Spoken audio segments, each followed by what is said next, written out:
Hello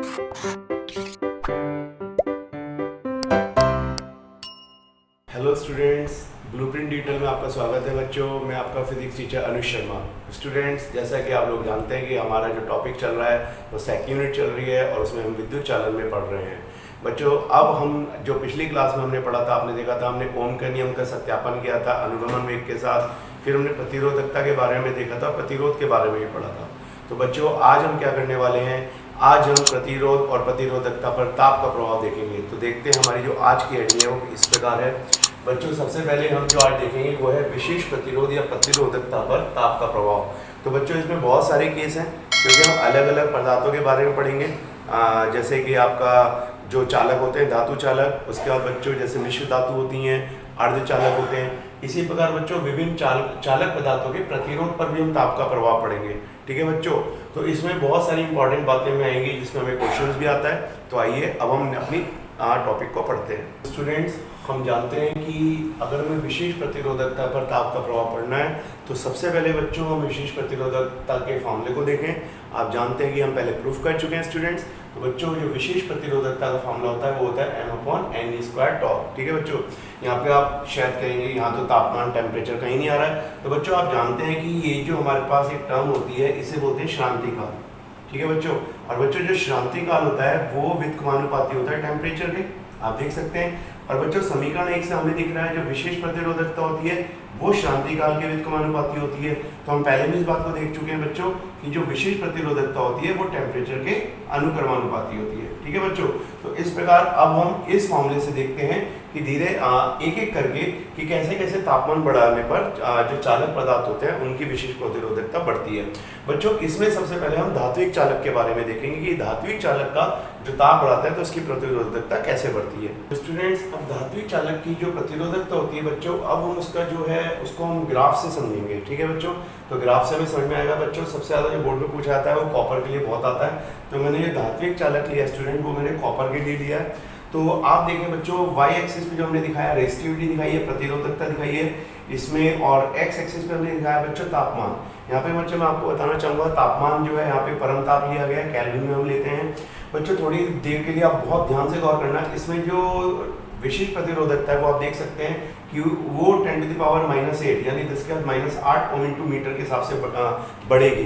तो यानी जो धात्विक चालक होते हैं बच्चों इनकी प्रतिरोधकता कम होती है, बढ़ती तो है लेकिन 10⁻⁸ के हिसाब से। ठीक है बेटा, अब बच्चों ध्यान से अगर हम देखें यहाँ पे, अगर हम ग्राफ देखें मूल बिंदु से, ठीक है बच्चों, तो जैसे जैसे बच्चों हम शुरुआत में तापमान बढ़ाते हैं तो आप देखते हैं कि जो विशेष प्रतिरोधकता है वो धीरे धीरे बढ़ती है। लेकिन बच्चों जैसे जैसे तापमान आगे धीरे धीरे पहुंचता रहता है तो बच्चों यहाँ पे एक तापमान आपको दिखाया हुआ 273 केल्विन, यानी इसे हम 0 डिग्री सेल्सियस भी कह सकते हैं। बच्चों 0 डिग्री सेल्सियस के आसपास मैं आपको यहाँ पे बता दूं, ये जो रीजन होता है हमारा, अगर इसे थोड़ी देर के लिए पी और क्यू मान लूँ तो इस रीजन के पर बच्चों लगभग, मैं एग्जैक्ट नहीं कहता, लगभग विशेष प्रतिरोधकता बच्चों रैखिक रूप से बढ़ती है तापमान पर। ठीक है, इसी वजह से 273 केल्विन या 0 डिग्री सेल्सियस पे जो विशेष प्रतिरोधकता आती है तो बच्चों उसे जो है हम कह सकते हैं कि उसे एक स्टैंडर्ड माना गया है कॉपर के लिए कि 0 डिग्री पे जो प्रतिरोधकता होती है उसे ही हम अब उसका मान मानते हैं। ठीक है बच्चों, अब बच्चों उसके बाद अगर आप देखें तो ये जो ग्राफ है ये बहुत तेजी से बढ़ता है। इसका मतलब ये है कि बच्चों जैसे जैसे तापमान और ज़्यादा बढ़ाया जाता है तो प्रतिरोधकता और तेजी के साथ बढ़ती है। ठीक है बच्चों, तो इसको अगर हम बच्चों एक समीकरण से देखें तो हम कैसे लिखेंगे, तो बच्चों समीकरण से अगर हम देखें तो हम लिख सकते हैं कि अगर जो प्रतिरोधकता होती है वो किस प्रकार से बढ़ती है, तो इसे हम देख सकते हैं बच्चों, अगर T डिग्री टेम्परेचर पे हम देखें कि जो रेजिस्टिविटी है रो है और 0 डिग्री सेल्सियस पे रेजिस्टिविटी रो नोट माने अगर, तो बच्चों ये इस तरीके से हम देखेंगे कि 1 प्लस हम कह सकते हैं कि alpha T plus beta T0 T square plus आगे हम इसे अनंत तक देख सकते हैं। बच्चों इसमें मैं बताना चाहूँगा आपको कि जो यहाँ पे अगर मैं T लगा दूँ तो T कोई भी हमारा एक ऐसा तापमान हो सकता है जिस पे हम प्रतिरोधकता देखना चाहते हो। और बच्चों मैंने अभी आपको बताया जो नॉट का मतलब है यहाँ पे अगर मैं आपको बताऊँ तो ये 0 डिग्री सेल्सियस पे, 0 डिग्री सेल्सियस पर प्रतिरोधकता।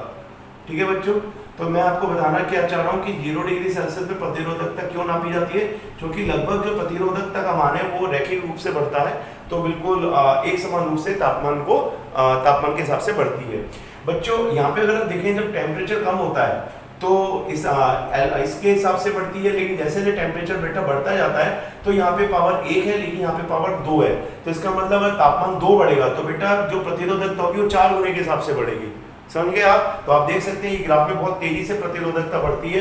तो बच्चों नॉर्मली हम क्या करते हैं, एक कम टेम्परेचर यानी एक लो टेम्परेचर के लिए अगर हम इस समीकरण को देखें तो ये समीकरण जो बच्चों में प्राप्त होती है वो हमें इस प्रकार से प्राप्त होती है, रो टी बराबर रो नोट 1 प्लस अल्फा टी।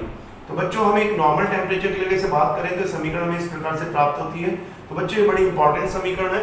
अब इसमें मैं आपको थोड़ा सा इसमें मान बताऊंगा कौन से कैसे कैसे हमें मान रखने। तो स्टूडेंट्स अब हम देखेंगे कि ये जो हमारे पास समीकरण आई थी इसमें किस पद का नाम हम किस तरह से लेंगे। तो बच्चों ये रोटी जो है ये एक पर्टिकुलर यानी एक निश्चित ताप पर जिस पर हम देखना चाहते हैं उस पर जो धातु चालक है उसकी प्रतिरोधकता है बेटा।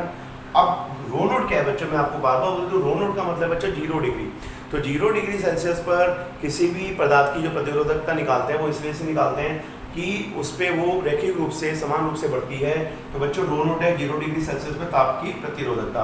अल्फा क्या है बच्चों, यहाँ पे अल्फा जो है ताप गुणांक है। इसे अभी आगे पढ़ेंगे तो इसमें अभी मैं ज़्यादा नहीं लिखना चाह रहा, जब हम प्रतिरोध पढ़ेंगे तब उसे यहाँ पे हम ज़्यादा पढ़ेंगे। अभी हम सिर्फ इनका जो है प्रतिरोधकता है इनका वेरिएशन देख रहे हैं, इनका बढ़ना देख रहे हैं, तापमान से किस प्रकार बढ़ती है। ठीक है स्टूडेंट। अब बच्चों जो हमारी दूसरी है इसके अंदर दूसरी हेडिंग है बच्चों वो है मिश्र धातु। तो मिश्र धातु के लिए प्रतिरोधकता पर ताप का किस प्रकार से प्रभाव पड़ता है। तो बच्चों इसमें जो हम सबसे ज्यादा एग्जाम में पूछी जाती है बेटा वो नाइक्रोम के लिए पूछी जाती है। नाइक्रोम इस तरीके से, नाइक्रोम का तार, नाइक्रोम का पदार्थ। तो नाइक्रोम में आपको मैं बता दूं बच्चा 3 तरीके से जो मिश्र धातु जो 3 तरह की धातुओं से मिलती है नाइक्रोम वो किस प्रकार होती है बेटा। एक तो उसमें निकिल होता है, निकिल इस प्रकार से हम देख सकते हैं निकिल होता है।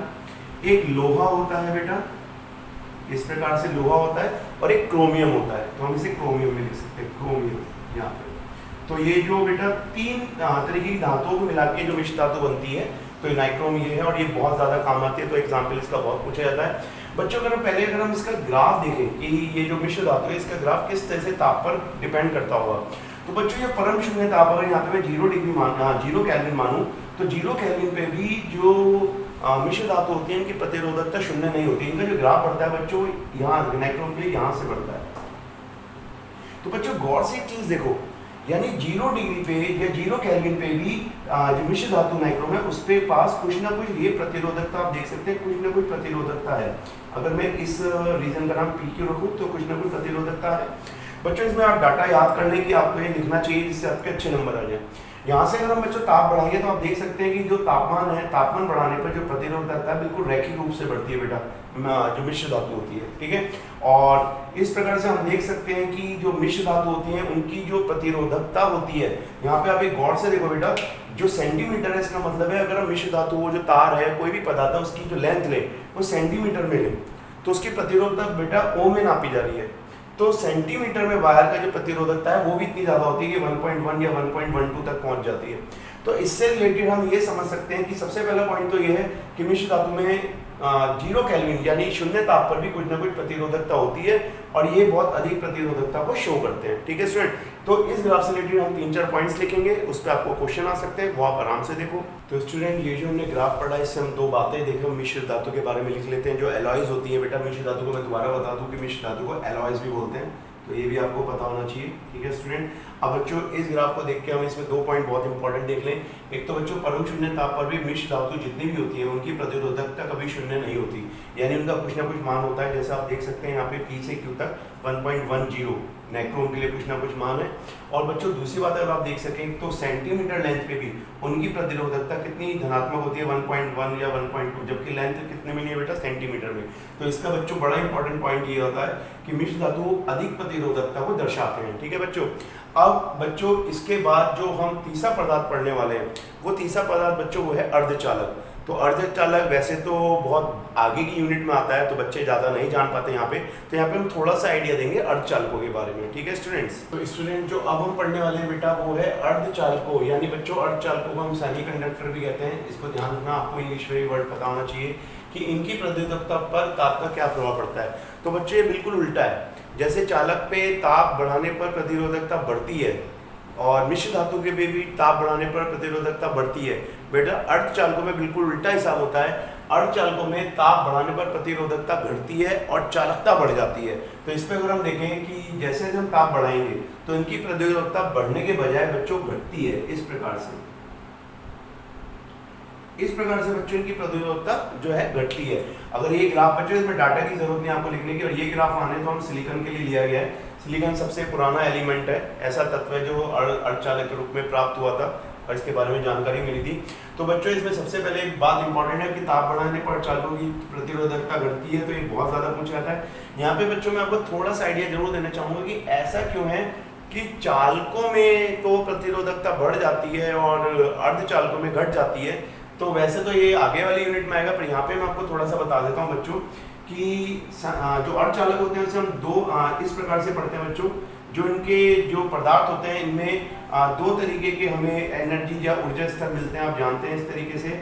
और वो जो ऊर्जा स्तर होते हैं बच्चों, एक होता है जिसे हम कह सकते हैं वैलेंस बैंड यानी संयोजी जो हमारा ऊर्जा स्तर होता है, संयोजी ऊर्जा स्तर इस तरीके से कह सकते हैं हम लोग, ठीक है बच्चों। और बच्चों एक होता है कंडक्शन बैंड। तो कंडक्शन बैंड को हम किस तरह से कह सकते हैं, हम कह सकते हैं चालन ऊर्जा स्तर, इस तरीके से चालन ऊर्जा स्तर इस तरीके से कह सकते हैं बच्चों। तो होता क्या है बच्चों, जो शुरुआत में जितने भी इलेक्ट्रॉन होते हैं इनके सेमीकंडक्टर के यानी अर्धचालकों के, वो जो होते हैं संयोजी ऊर्जा स्तर पे होते हैं और ये निम्न ऊर्जा स्तर भी कहलाता है बच्चों, इसे बोलते हैं निम्न ऊर्जा स्तर। तो बच्चों मैं बता रहा हूँ, मैं थोड़ा सा आइडिया दे रहा हूँ यहाँ पे, आपको ज्यादा रटना नहीं क्योंकि हम ये आगे जाके पढ़ेंगे, ठीक है स्टूडेंट। अब बच्चों बात ये रहती है कि जब हम तापमान बढ़ाते हैं तो ये जो इलेक्ट्रॉन होते हैं ये इनके जो अर्धचालक होते हैं परमाणुओं के अंदर होते हैं, ठीक है। लेकिन जैसे इनका तापमान बढ़ाया जाता है बच्चों, अगर इस एक्सिस में हम ऊर्जा को दिखाएं तो बच्चों ये इलेक्ट्रॉन ऊर्जा लेके जो है अपने परमाणु को छोड़ देते हैं और ऐसे ऊर्जा स्तर पे पहुंच जाते हैं जो हाई होता है, एक हाई ऊर्जा स्तर पे पहुंच जाते हैं और जो विद्युत धारा है उसे प्रवाहित करने के लिए जिम्मेदार होते हैं, इसलिए इसे चालन ऊर्जा स्तर भी बोला जाता है। इसलिए हम कह सकते हैं कि तापमान बढ़ाने पर हमेशा अर्धचालकों की जो प्रतिरोधकता है कम हो जाती है क्योंकि ये विद्युत धारा को प्रवाहित करने लगते हैं। बच्चों ये बहुत छोटा सा आइडिया था क्योंकि यहाँ पे आपको सेमीकंडक्टर तो पढ़ना नहीं है, इसे हम बाद में पढ़ेंगे। तो इस प्रकार से हमने तीनों तरीके से देख लिया कि इस हर प्रकार के पदार्थ की विशिष्ट प्रतिरोधकता पर ताप का क्या प्रभाव पड़ता है। अब हम देखेंगे बच्चों कि किसी भी जो पदार्थ होते हैं, चालक पदार्थ, अर्धचालक, मिश्र, इनके प्रतिरोध पर ताप का क्या प्रभाव पड़ता है, ठीक है स्टूडेंट्स। तो स्टूडेंट्स अब हम देखेंगे कि जो विभिन्न पदार्थ होते हैं जैसे धात्विक चालक होते हैं, मिश्र धातु होती है, अर्धचालक होते हैं बेटा, उन पे जो है ताप का किस प्रकार से प्रभाव पड़ता है। तो बच्चों इसमें भी हम एक ऐसी समीकरण प्राप्त करेंगे जिससे हम किसी बड़े आराम से प्रतिरोध को एक्सप्लेन कर पाएं। तो बच्चों प्रतिरोध जो होता है आप वो देख सकते हैं, उसकी समीकरण हमें इस प्रकार से प्राप्त करी थी, हमने डेरिवेशन भी करा था।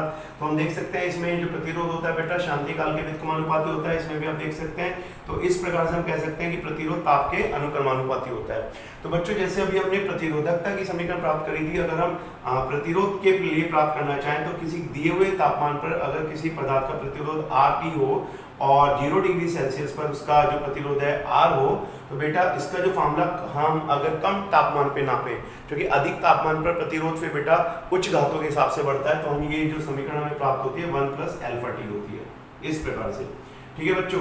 अब बच्चों यहाँ पे एक बड़ा इंपॉर्टेंट हमें यहाँ पे चीज पता चलती है कि ये अल्फा क्या है यहाँ पे। तो इस अल्फा का पहले हम फार्मूला देखेंगे, फार्मूला क्या है, फिर मैं आपको इसका नाम बताऊंगा, ये बहुत इंपॉर्टेंट है। अगर अल्फा का यहाँ पे बच्चों फार्मूला देखें तो ये मिलेगा RT, और बच्चों इस समीकरण को जब आप सॉल्व करेंगे तो हमें इस प्रकार से प्राप्त होगा R0 और ये आ जाएगा R0 × T। तो बच्चों अब मैं आपको बताना चाहता हूँ कि समीकरण पे बहुत न्यूमेरिकल आते हैं बेटा बोर्ड पे, तो इसमें कौन सी चीज क्या क्या है इसे आप ध्यान से देखें। तो सबसे पहले बच्चों मैं बताना चाहूँगा RT जो है बच्चों दिए ताप पर, किसी दिए ताप पर जो है प्रतिरोध है, ये आप ध्यान रखें, ठीक है स्टूडेंट। और बच्चों R0 आप देख ही चुके हैं, 0 डिग्री सेल्सियस पर ताप 0 डिग्री सेल्सियस ताप पर प्रतिरोध है, ये भी आप देख सकते हैं, ठीक है बच्चों। और बच्चों जो T है यहाँ पे बता दूं, T में बच्चे बड़ा कंफ्यूज होते हैं बच्चों, ये ताप में वृद्धि है, ये जो ताप T है ये ताप में वृद्धि है, ताप में वृद्धि,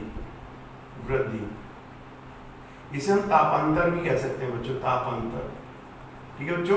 तो T को चाहे तो T2 - T1 लिखा जाए या सिर्फ T लिखा जाए, तो इस तरह से आपको याद रखना है कि जो T है ताप में वृद्धि है। तो बच्चों अल्फा क्या है मैं आपको बता दूं, जो अल्फा है बच्चों आप देख सकते हैं कि जो प्रतिरोध ताप गुणांक है, इसे आप देख सके तो हम कहेंगे इसे प्रतिरोध ताप गुणांक। तो अल्फा को हम कह सकते हैं प्रतिरोध ताप गुणांक, ताप गुणांक, बच्चों ये सब पदार्थों के लिए अलग अलग इसका मान होता है और हम इसी को देखेंगे हर पदार्थ के लिए इसका मान किस प्रकार से होता है। क्योंकि आप गौर से अगर एक बात देखें बच्चों कि अगर ताप बढ़ाने पर R बढ़ेगा RT, ठीक है बच्चों, तो ये वाली जो बच्चों में पद प्राप्त होगा ये धनात्मक होगा, इसका मतलब अल्फा का मान बढ़ेगा। और अगर किसी भी पदार्थ का हमें ताप बढ़ाने पर ये RT का मान कम होता जाएगा तो बच्चों ये जो मान हमें ऋणात्मक प्राप्त होगा, इससे हम कहेंगे उस पदार्थ का जो ताप प्रतिरोध ताप गुणांक है वो कम है और इसका मतलब उसका प्रतिरोध घटता है। ठीक है बच्चों, तो इस तरह से हम इसके एक एक मान पे बात करते रहेंगे। सबसे पहले बेटा हम चालक पदार्थ पे बात करेंगे। तो स्टूडेंट्स अभी हमने देखा था जो अल्फा का फॉर्मूला है बच्चों वो है RT माइनस R0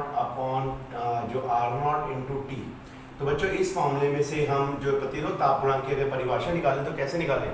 बच्चों R0 को अगर हम 1 ओम मान लें थोड़ी देर के लिए और जो तापांतर है हमारा वो 1 डिग्री सेल्सियस मान लें कि हमने ताप में वृद्धि करी है वो 1 डिग्री सेल्सियस की है, तो हम देख सकते हैं कि प्रतिरोध ताप गुणांक है बच्चों वो RT माइनस R0 आता है।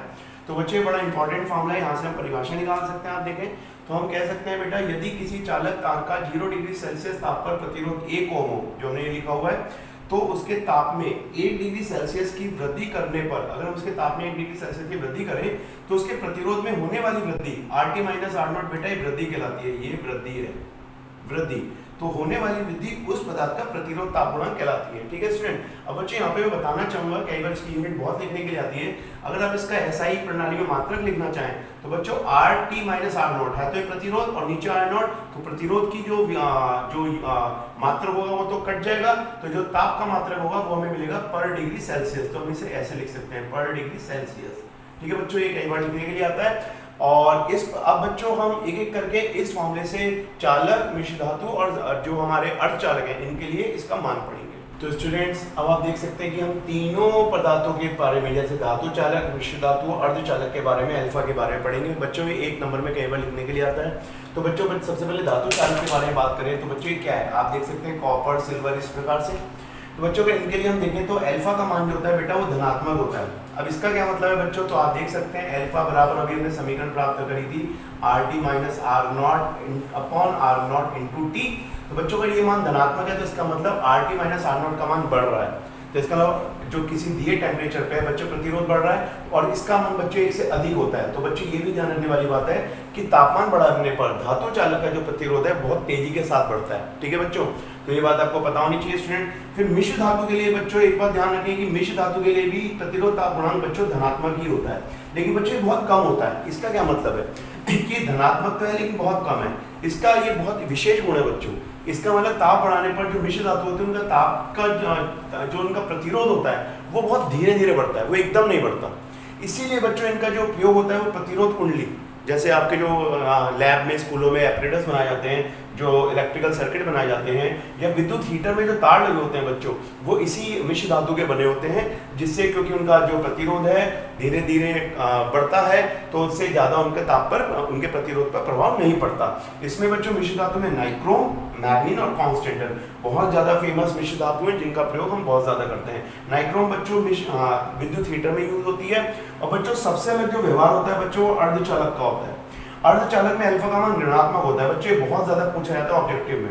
इसका मतलब ये है बच्चों अल्फा का मान ऋणात्मक होने का मतलब है कि अगर ये मान ऋणात्मक है तो इसका मतलब ताप बढ़ाने पर ये R जो RT है इसका मान कम होता है, और अगर इसका मान कम है तो R0 से भी कम हो सकता है। तो इसका मतलब ये है कि बच्चों अर्धचालक में ताप बढ़ाने पर हमेशा प्रतिरोध कम होता चला जाता है। ठीक है स्टूडेंट, तो इस प्रकार से हर पदार्थ पे हमने के प्रतिरोध पर ताप का प्रभाव पढ़ लिया है। अगले क्लास में बच्चों हम इस विद्युत चालन में और इम्पोर्टेंट डेफिनेशन पढ़ेंगे, और तब तक के लिए धन्यवाद।